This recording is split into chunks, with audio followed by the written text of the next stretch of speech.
Here we are. Doesn't that Labrador look logical? He wants you to be logical. So anyway, so here are the thing. Mind your P's and Q's. Remember I said it's P's and Q's. Here are four. We're going to look at four principles of informal logic that cover most everything that all the other rules are based on. And when you're actually evaluating arguments and statements, this is pretty much what most of them will involve, okay? There's more. Like I said, maybe 90% of things are going to fall in these four categories. So the first one's called modus ponens. That means just simply the mode of putting things down. The mode of putting things down. And it's the most simple argument. If P, then Q. P, therefore Q. We've already looked at that. It's pretty much the same thing as an AAA. The Socrates argument falls into this to some degree. You have to rearrange a few things, but if you understand the terms, it's the same thing. If a human, then a mortal. Socrates is a human, therefore he is a mortal. Okay? Simple enough. Then there's modus tollens. I'm not sure tollens, but the thing is about a negative here, and I don't have my tilde here probably. There's a negative. So it's if P, then Q, not Q, then not P. If it's a banana, then it's a fruit. It's not a fruit, therefore it's not a banana. Or just say, if it's a banana, then it's fruit. If it's not a fruit, it can't be a banana. Would probably be the way we talk. Okay? But logically, if it's a banana, then it's a fruit. It's not a fruit, therefore it's not a banana. Okay? And these are both valid forms. The form of the argument is what matters. It doesn't matter what these things stand for. The form of the argument is valid. They may be untrue, but they're valid. Okay. Then there's the negative, or the bad ones. Mind you're not P's and you're not Q's. First one's called asserting the consequent. If P, then Q. If P, then Q. Not or Q, therefore P. See, we're asserting the Q. In this form, we have to get Q by establishing P. That's modus ponens. But here we're just saying Q. And that may be true. Q may be true. But that doesn't mean P is true. You can't get that from what you have here. Because you've established a relationship. If you have a P, then you have a Q. You have a Q, therefore you have a P. Not necessarily. Remember our circles. There can be S's that aren't P's and P's that aren't S's. But there can be times when they're the same. So watch that. Then over here, the negative form, denying the antecedent. Remember, the antecedent is the first one. The consequent is the second one. Here's the consequent, the Q. Here's the antecedent, the P. And now I got my nice tildes again. Okay. Logically, you got to have a tilde there for a negative. Okay. The denying the antecedent. If P, then Q. Not P, therefore not Q. I'd say, well, these both get used all the time. This is like the worst fallacy. Everybody uses it all the time. This is the one where the furry is on both sides. Where that, it's the same thing as that one we looked at earlier, where the furry, when we have both terms on the same side. It's the same basic form. Okay. But here, negative. So, if it's a banana, then it's a fruit. It's not a banana, therefore it's not a fruit. Well, not necessarily. It could be a peach, right? Sure. Okay. And so that's it. And you see it. Okay. Or let's go back to the lazy one, just to show you. If you are lazy, then you'll be poor. Okay. Well, yeah, generally speaking, that's going to be a problem, right? We agree with that. So let's just assume the truth of this one. Okay. If you're lazy, generally you're going to be poor. You're not going to be successful if you're lazy. Okay. You may be lucky, but let's just say as a general rule, if you're lazy, then you're poor. So Bob is poor. Bob is lazy. Here it is. If L, then P. Here's the P. We're asserting the consequent. Therefore, L. That's asserting the consequent. This is an invalid form. Okay. Because Bob is poor doesn't necessarily mean he's lazy. There's all kinds of reasons why he may be poor. He may be sick. He may not have a good enough job that he can't get out of. Whatever it is. There's all kinds of reasons he may be poor. And poverty in itself is not a bad thing either. But people like to judge, don't they? Okay, so moving on then. I want to apply this to the Bible. Because a lot of people confuse and they say faith and reason are different. Now, I don't have a slide for this, but let me make a couple of statements for those who may know what I'm talking about. I see in philosophers the confusion, the equivocation of the Greek word pistis and the Greek word doxa. And we know that doxa is opinion, and we say there's a difference between truth and opinion, and faith falls in opinion, or faith falls in probability, or faith just falls in just mere speculation. If you read Aristotle's Rhetoric, you'll see that's not the use of pistis. Faith is a logical category in Aristotle. Now we know people love faith. It's more than that. There's a trust element too.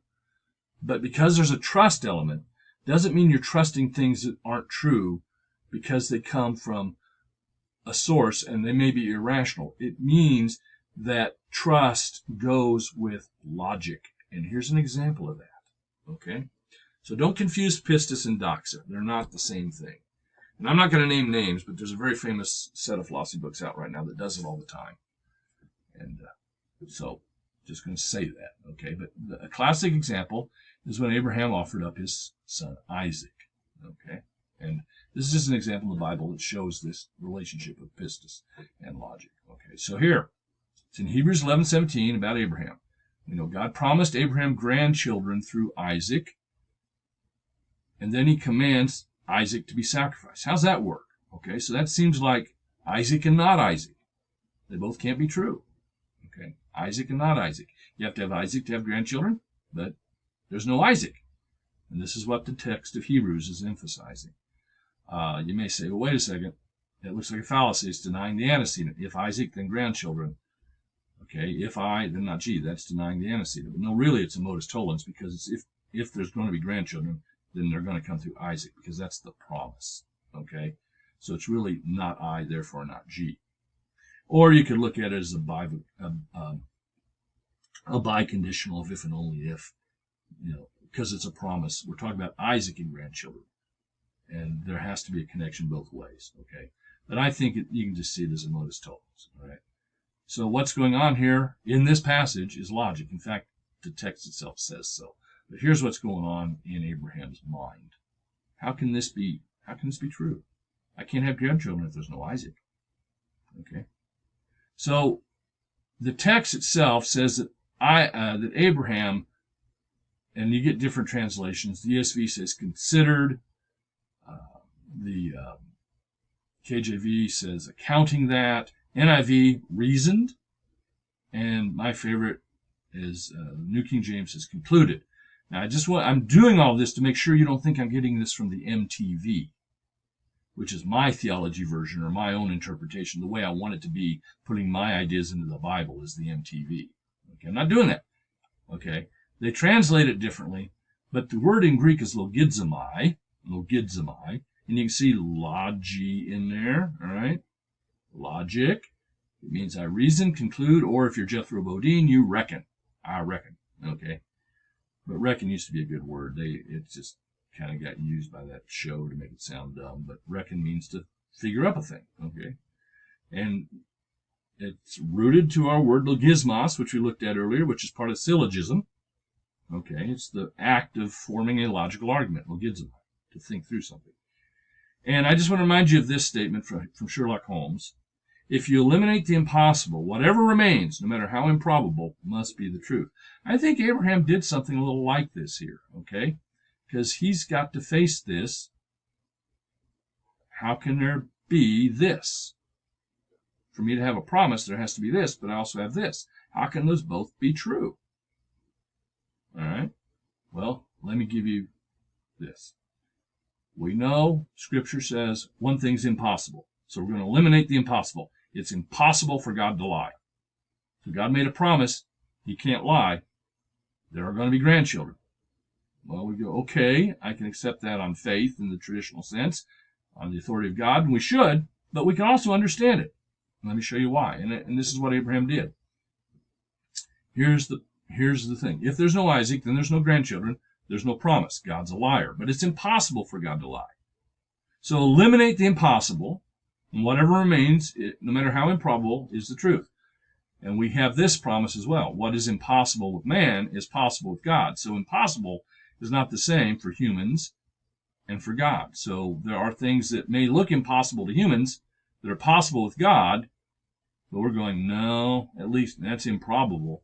We want to say impossible, we say improbable. And the text literally says Abraham concluded that God would raise him from the dead. Okay?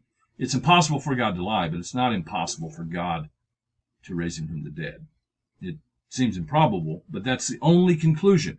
If God can't lie, and he promised grandchildren through Isaac, Isaac has to be alive. So if Isaac dies, God has to raise him from the dead to be alive to fulfill the promise, because God can't lie.